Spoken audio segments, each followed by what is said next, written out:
Welcome back. So we all know there is no place like Kansas. So why not travel through and experience time and history in the Sunflower State? Publisher of Kansas Magazine, Andrea Etzel is here with some notable spots. So one thing that we wanted to touch on in Topeka, it's a National Historic Site, probably just about 60 miles from here. And of course, that's with Brown v. Board, such a monumental place that's right here in our state. Yes, the history of the civil rights and the movement, and even pre-civil rights in Kansas and history has been very strong.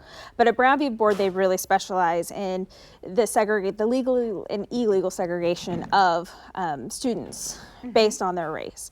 And so that tells that story at Brown v. Board.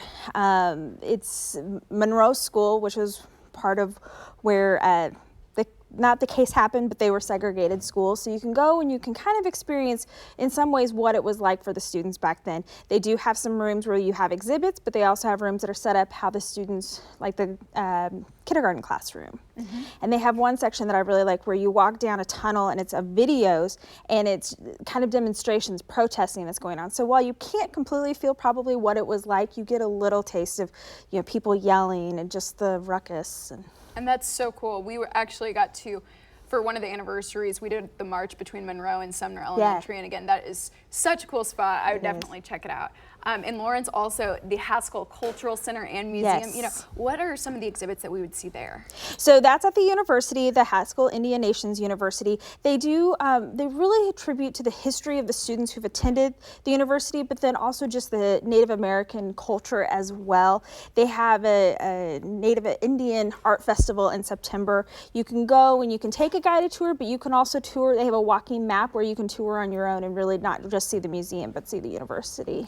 Well, that would be so much fun as well. And of course, just like a quick drive down. Here in Olathe, though, this is very cool because we can also get some experience on the California and Oregon Trail. So at Mojave, Stagecoach and Farm, it was a stop on the trails, and so it's living history. You can really go and you can experience it, how the kids can go and they can do a stagecoach ride. You can work with the farmers. You can see the blacksmith. So it's not just going and touring the exhibits. You're actually living it. I mean, you actually get to experience that. They have the animals that it's just wonderful. You can take tours and they have many festivals. Check out some of the animals there that were just up on screen. So it's a living, working farm. And you can absolutely probably get the kids involved through that. You know, what is that like if they're able to like work with a farmer and maybe see what it was like back a few years back? I think one, they'll be able to appreciate what's happening in today with agriculture, still the importance of farm. Kansas, we're an agricultural state. But then I think they'll also understand history better if you can actually touch it. Well, so many great spots there. And again, the only one I've gotten a chance to check out was Brown v. Board.